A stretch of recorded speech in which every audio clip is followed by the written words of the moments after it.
Hello students, ये है आपका अपना YouTube channel M D Danish mathematics classes और मैं आपका teacher engineer M D Danish sir.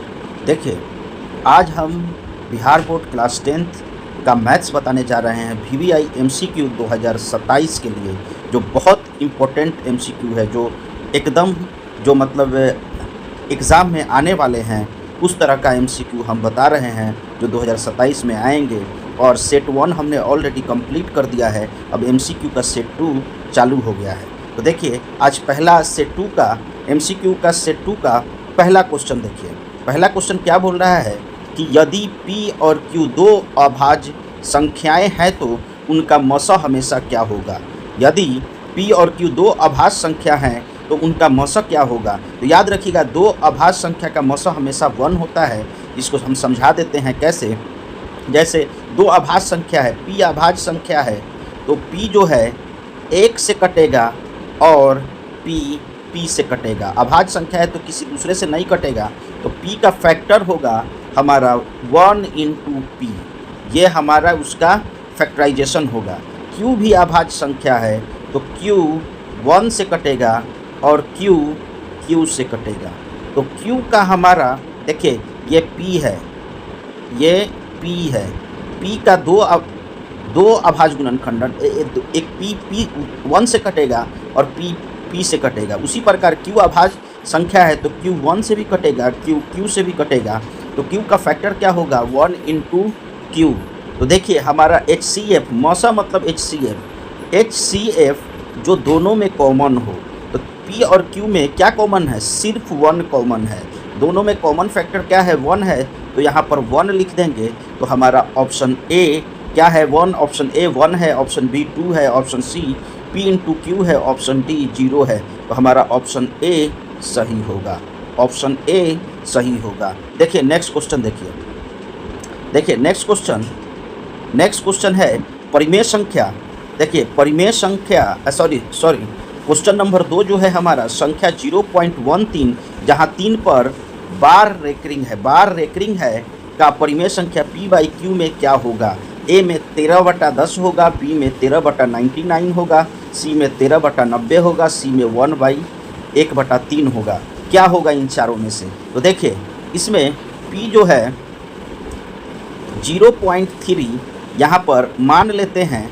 देखिए, यहाँ पर x = 0.13। देखिए, 1 और 3 पर रेकरिंग है, मतलब 1 और 3 बार बार आ रहा है। मतलब यहाँ पर लिखेंगे 0.13 ये बार बार रेकरिंग 1 3 पर है तो बार बार आ रहा है। दोनों तरफ 100 से गुना कर दीजिए, दोनों तरफ इधर भी 100 से गुना करेंगे तो ये 100x होगा, और इसमें भी 100 से गुना करेंगे तो ये 100 × 0.1313 होगा।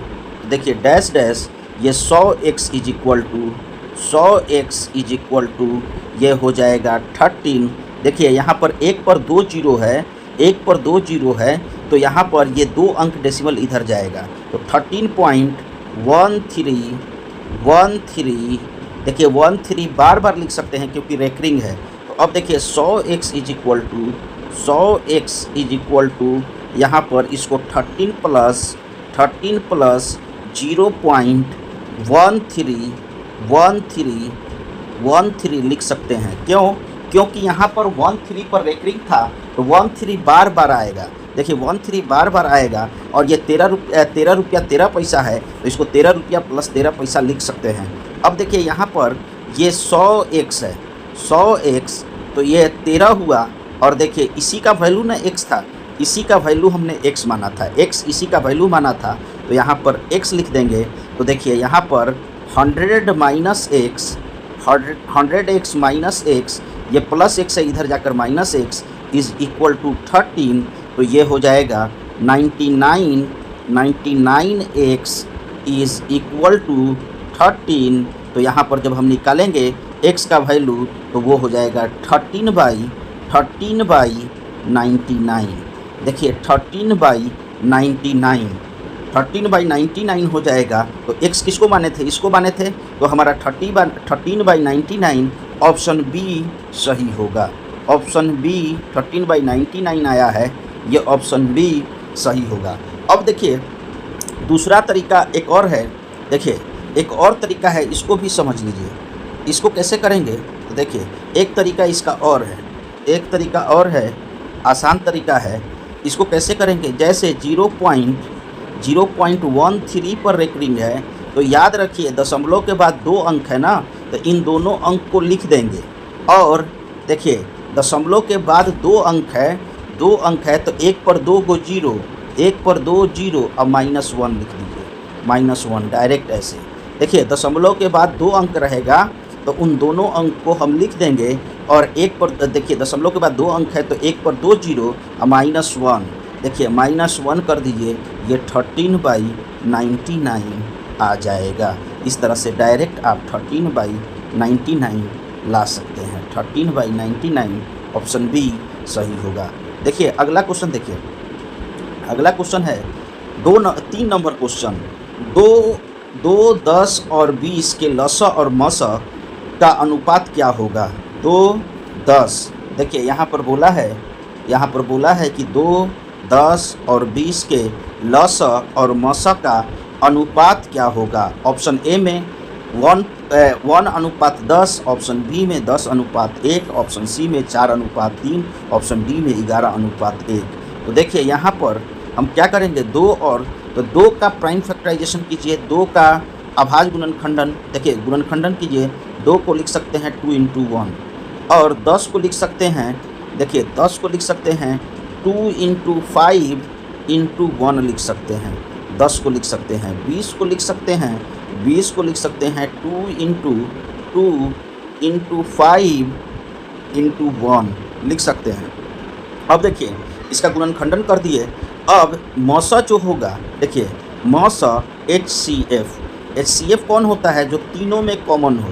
तो 1, 2 तीनों में कॉमन है, उसके अलावा कोई कॉमन नहीं है। 1, 2 तीनों में कॉमन है, देखिए तीनों में, और 1, 1 तीनों में कॉमन है, तो ये 1 हो जाएगा, तो ये हमारा 2 हो गया। एलसीएम क्या होगा, जो तीनों में कॉमन हो वो भी, जो 2 में कॉमन वो भी, और जो किसी में कॉमन ना हो वो भी। तो देखिए तीनों में हमारा क्या कॉमन है, 2, तो ये 1, 2 लिख दिया। उसके बाद देखिए इन दोनों में क्या कॉमन है, देखिए इन तीनों में 1 कॉमन है, ये 1 भी लिख दीजिए। देखिए 1 भी कॉमन है, 1 भी लिख दिए, ठीक है। उसके बाद दोनों में 5, देखिए तीनों में 2 कॉमन है, 1 कॉमन है, लिख दिए। अब 2 में देखेंगे कौन कॉमन है, तो 1, 5 कॉमन है, तो 1, 5 लिख दिए, 1, 5 लिख दिए। और 1, 2 अकेला है जो किसी में कॉमन नहीं है, उसको भी लिख दिए। तो ये लिखेंगे तो 2 5 10, 10 दूना 20, देखिए 20 आया। तो हमको निकालना है लसा और मसा का अनुपात, मतलब LCM बटा HCF।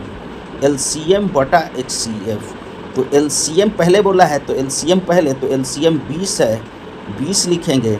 HCF 2 है, 2 लिखेंगे, 2 से 10 बार में कट जाएगा, ये 1 बार में कट जाएगा, तो ये हो जाएगा LCM।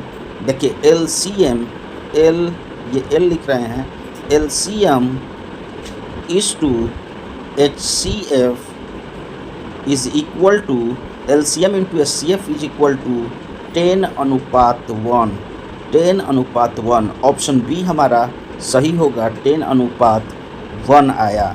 देखिए नेक्स्ट क्वेश्चन हमारा 4 क्या कहता है कि निम्नलिखित संख्या में कौन अपरिमेय संख्या नहीं है। तो देखिए ये अपरिमेय संख्या, देखिए इसमें क्वेश्चन बोल रहा है कि निम्नलिखित में से कौन सी एक अपरिमेय संख्या नहीं है। तो ये तो डायरेक्ट अपरिमेय संख्या है, ये डायरेक्ट अपरिमेय संख्या है। अब बी वाला देखें तो ये है √2/0.5, देखिए √2/0.5, तो ये हमारा हो जाएगा 2 × 10, देखिए 2 × 10/5 हो जाएगा। तो इसको लिख सकते हैं, देखिए 2 × 5/5 इसको लिख सकते हैं। 5 से 5 कट गया, 2 2 पर 1 2 निकल गया, ये हमारा परिमेय संख्या है, ये परिमेय संख्या है, तो ये हमारा अपरिमेय नहीं होगा, मतलब आंसर हमारा यही होगा, यही होगा, यही होगा, यही होगा। ये भी नहीं होगा, देखिए ये भी नहीं होगा और ये हो जाएगा। देखिए ये हमारा अपरिमेय संख्या है, ये परिमेय संख्या है, ये भी शायद परिमेय संख्या ही होगा। निम्नलिखित में से कौन परिमेय संख्या है? तो देखिए √75 बटा इतना, तो 75 बटा देखिए 0.48, तो यहाँ पर लिखेंगे √75, 75 को लिख देंगे 5 × 5 × 3, 25 × 75, इसको लिख सकते हैं 48 इंटू ऊपर में 100 कीजिए, 100। तो अब देखिए 100 जब कर दिए तो ये 3 से 16 × 48, 16, तो देखिए 2 5 पर 1 5, आइए 100 पर 10 निकलेगा और 16 का 4 निकलेगा। तो देखिए ये हो जाएगा, ये हो जाएगा, 2 से कट जाएगा, देखिए 2 से 5 बार में और 2 से 2 बार में, ये हो जाएगा 25/2। ये भी हमारा परिमेय संख्या अपरिमेय संख्या नहीं होगा, ये भी अपरिमेय संख्या नहीं होगा। इसका मतलब ये भी अपरिमेय संख्या नहीं होगा, मतलब ये भी हमारा आंसर हो सकता है। परिमेय संख्या मतलब अपरिमेय संख्या नहीं है, ये भी अपरिमेय संख्या नहीं है, ये भी अपरिमेय संख्या नहीं है। देखिए नेक्स्ट क्वेश्चन, देखिए नेक्स्ट क्वेश्चन, देखिए 2 लगातार सम संख्याओं का मौसा क्या होगा? 2 लगातार सम संख्याओं का मौसा क्या होगा? याद रखिएगा 2 लगातार सम संख्याओं का मौसा क्या होगा? 2 लगातार सम संख्याओं का मौसा क्या होगा? तो मान लीजिए कि पहला सम संख्या 2 है, पहला सम संख्या कितना है? 2 है। मान लीजिए पहला सम संख्या 2 है, तो इसका फैक्टर करेंगे तो 2 × 1, और दूसरा सम संख्या 4 है, तो इसका लिखेंगे 2 × 2 × 1, ये लिख सकते हैं। तो देखिए HCF का मौसा क्या होगा? 2 लगातार सम संख्याओं का मौसा। तो HCF जो दोनों में कॉमन हो, तो 1 2 दोनों में कॉमन है और 1 1 दोनों में कॉमन है, तो देखिए ये क्या होगा? 2 लगातार सम संख्याओं का मौसा क्या होता है? ये 2 होता है। ऑप्शन सी करेक्ट होगा। देखिए नेक्स्ट क्वेश्चन क्या कहता है? इसको देखिए, बोल रहा है एक रैखिक बहुपद के शून्यकों की संख्या कितनी होती है?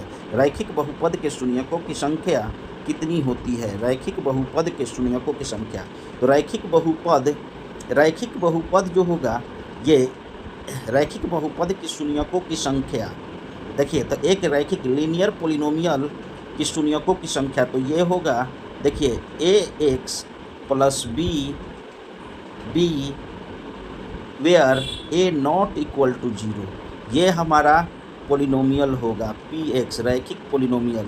तो देखिए रैखिक पोलिनोमियल एक रैखिक बहुपद के शून्यकों की संख्या कितनी होगी? तो देखिए हमेशा 1 होगा। याद रखिएगा ऑप्शन बी 1 होगा, ऑप्शन बी 1 होगा। रैखिक बहुपद के शून्यकों की संख्या 1 होगा। देखिए अगला क्वेश्चन, देखिए 5 नंबर क्वेश्चन,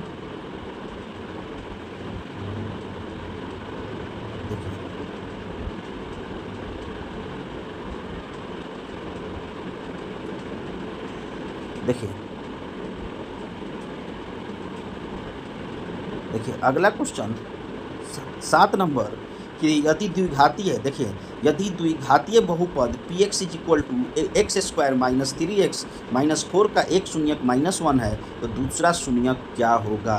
दूसरा शून्यक क्या होगा? तो देखिए इसका दूसरा शून्यक हम निकाल देते हैं। देखिए यहाँ पर px द्विघातीय बहुपद है, px देखिए ये है x² - 3x - 4, जिसका एक शून्यक कितना है? -1 है।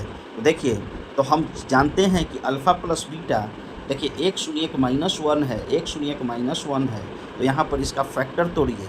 देखिए 4 का फैक्टर तोड़िए, 4 को लिख सकते हैं 4 × 1, और 4 को लिख सकते हैं 4 - 1, बीच का 3, मिड टर्म में स्प्लिटिंग आएगा, तो ये हो जाएगा x², इधर हो जाएगा, देखिए इधर हो जाएगा 4x + x -4।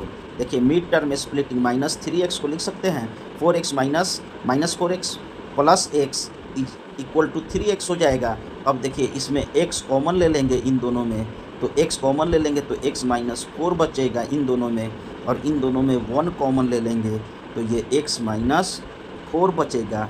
अब देखिए x प्लस 1, देखिए x प्लस 1 इधर कॉमन हो जाएगा, x माइनस 4 कॉमन लेंगे तो शून्यक के लिए x माइनस 1, इससे शून्यक निकल चुका है -1, तो अब इससे निकालेंगे तो क्या होगा, शून्यक के लिए x minus 4 is equal to 0, x is equal to 4।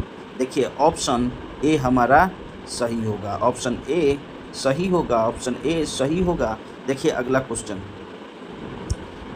Question क्या कह रहा है, यदि अल्फ़ा और बीटा बहुपद इतना के शून्यक हो तो अल्फ़ा स्क्वायर और बीटा स्क्वायर का मान क्या होगा।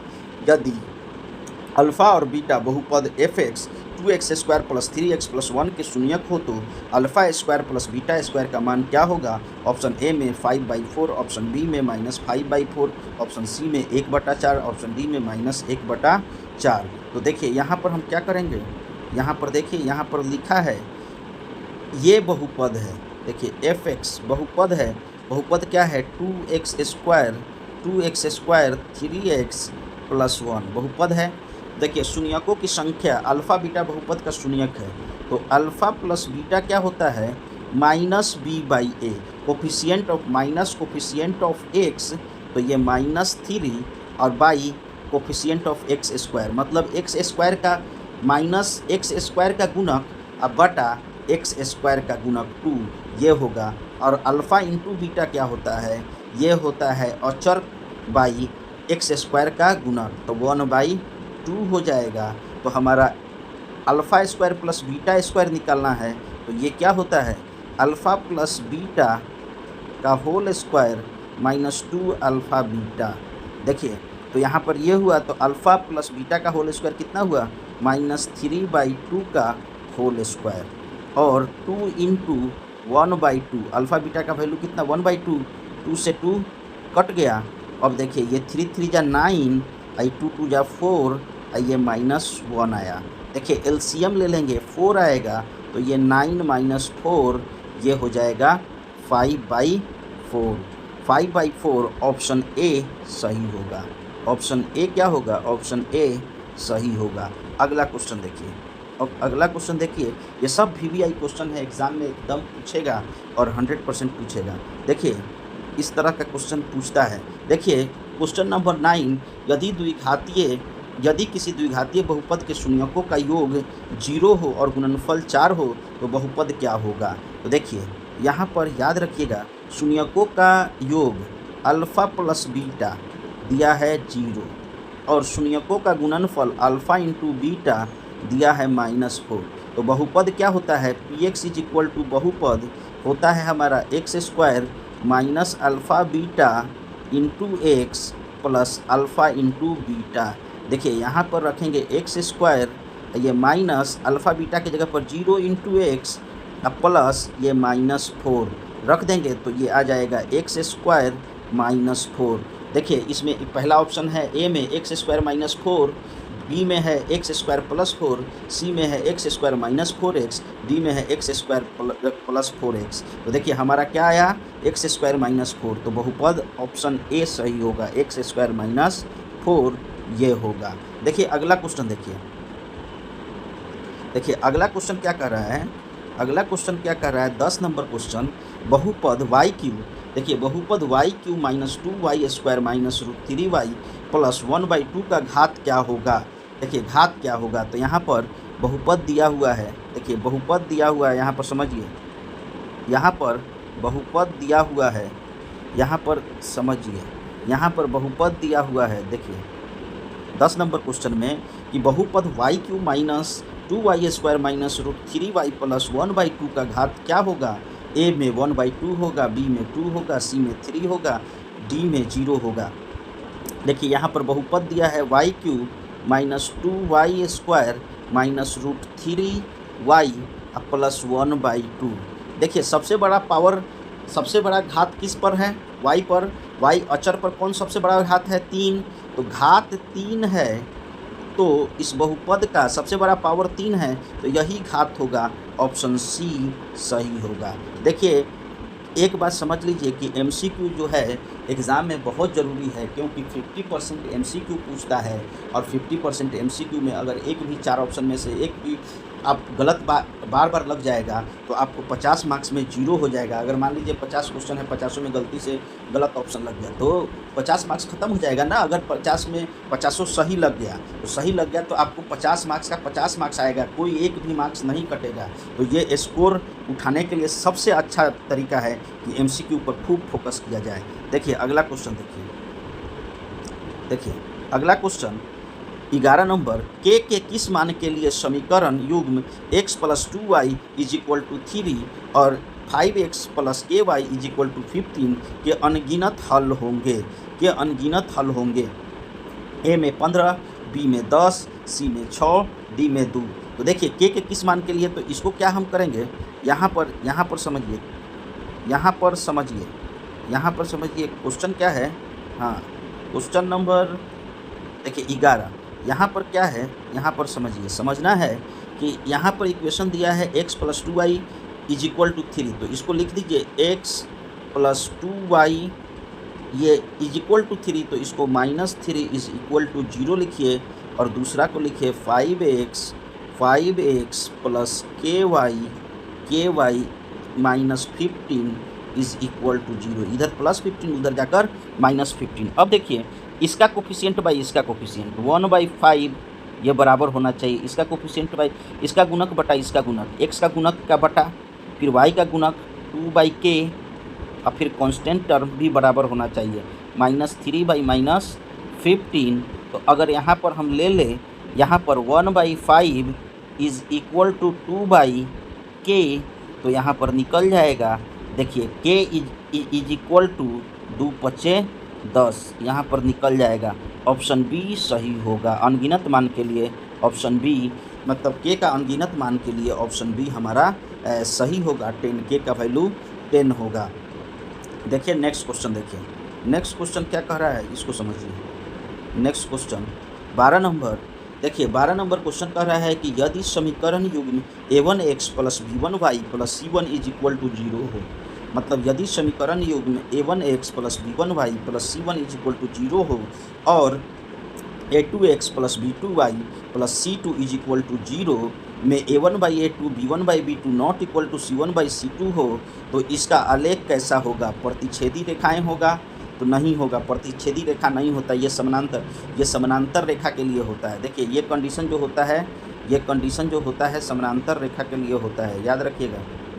ये कंडीशन जो होता है a1/a2, देखिए ये a1/a2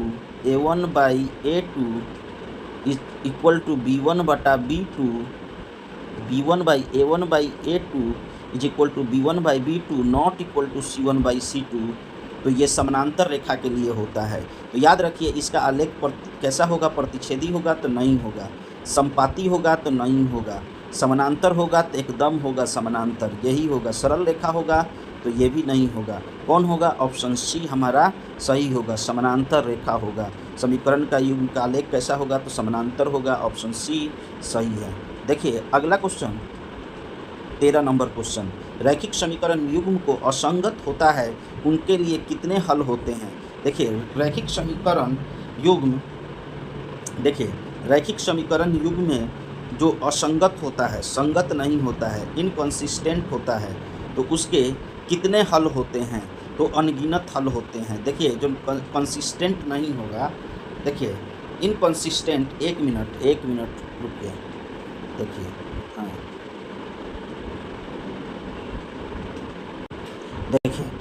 देखिए यहाँ पर क्या है, क्वेश्चन क्या कह रहा है, फिर से एक बार समझ लीजिए।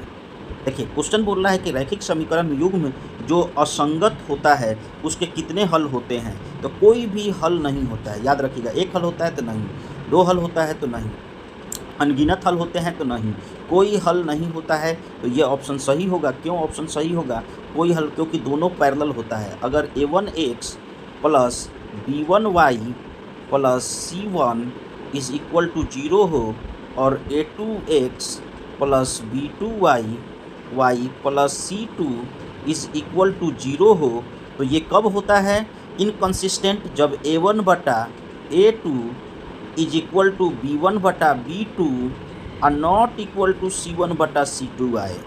तो ये दोनों रेखा समानांतर होगी, समानांतर जब होगी, समानांतर होगी तो कोई भी हल नहीं होगा। तो ये समानांतर के लिए है कंडीशन, तो कोई भी हल नहीं होगा। याद रखिए ऑप्शन डी सही होगा।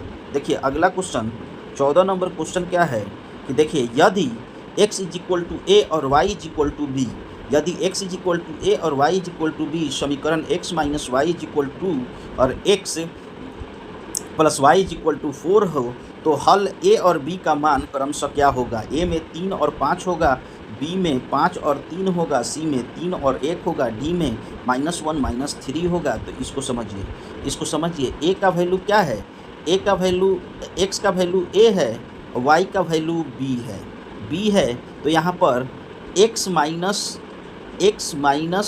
y इज इक्वल टू है, तो ये x माइनस वाई, तो ये a minus B is equal to 2 हो जाएगा। देखिए x minus Y is equal to 2, तो x तो a है, y b है, तो यहाँ पर a minus B is equal to 2 हो जाएगा। ये x है, ये y है, तो a plus b is equal to 4 होगा। अब दोनों को ऐड कर दीजिए तो ये प्लस माइनस में कट जाएगा, 2a इज इक्वल टू 6 हो जाएगा। तो a इज इक्वल टू 6/2। देखिए 2 से ये 3 बार में आ गया। तो अब देखिए चूँकि a plus B is equal to 4 है तो a का वैल्यू 3 रखेंगे, तो b इज इक्वल टू 4, तो b इज इक्वल टू क्या होगा 4 माइनस 3, b का वैल्यू क्या आएगा 1, तो 3 और 1 होगा। ऑप्शन सी हमारा करेक्ट होगा, 3 और 1। ऑप्शन सी करेक्ट होगा, 3 और 1 होगा। देखिए एमसीक्यू पर खूब ध्यान दीजिए क्योंकि एमसीक्यू ही मार्क्स स्कोरिंग मतलब कि क्वेश्चन होता है। बहुत ज़्यादा मार्क्स इसमें कटता नहीं है, मार्क्स कटने का कोई टेंशन नहीं होता है और 100 में 100% मार्क्स आता है। तो इसलिए इस पर ज़्यादा ध्यान दीजिए और ज़्यादा से ज़्यादा बच्चों को एमसीक्यू में जोड़िए और हम पूरा सिलेबस कवर करेंगे आपका मतलब कि एग्ज़ाम का 2027 का। इसलिए खूब अच्छे से देखिए नेक्स्ट लास्ट क्वेश्चन 15 नंबर इस वीडियो का। देखिए क्वेश्चन क्या है, इस समीकरण 3x minus Y is equal to 5, 6x minus 2y is equal to k का कोई हल न होने के लिए k का मान नहीं होना चाहिए। k का मान क्या नहीं होना चाहिए? तो देखिए कोई हल कब नहीं होता है, जब दोनों रेखा समानांतर हो। देखिए ये है 3x माइनस वाई, ये प्लस 5 है, इधर आकर -5 इज इक्वल टू 0 और ये हुआ 6x minus 2y minus k is equal to 0।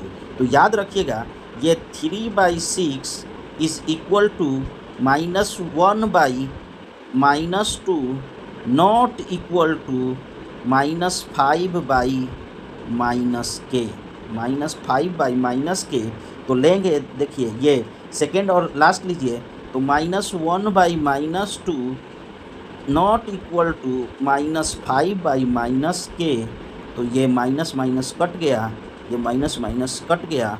देखिए k नॉट इक्वल टू 10 आएगा, k नॉट इक्वल टू 2×5 10। देखिए k 1 से इंटू होकर k हो जाएगा 2×5 10, ये 10 हो जाएगा। k का वैल्यू क्या नहीं होना चाहिए?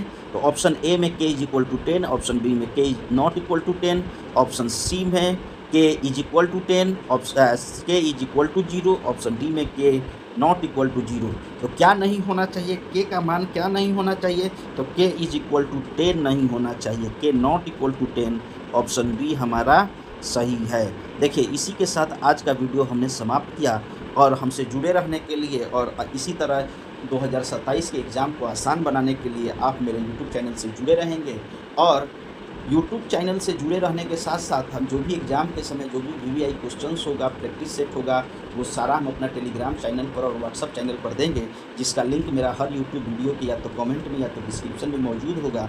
वहाँ से आप मतलब मेरे टेलीग्राम चैनल और YouTube चैनल पर चले जाएंगे और उनको सब्सक्राइब कर देंगे ताकि एग्ज़ाम के समय आपको फ़ायदा हो और मेरे वीडियो को अधिक से अधिक शेयर करेंगे और मेरा चैनल को सब्सक्राइब कर लेंगे। Thank you so much, have a nice day.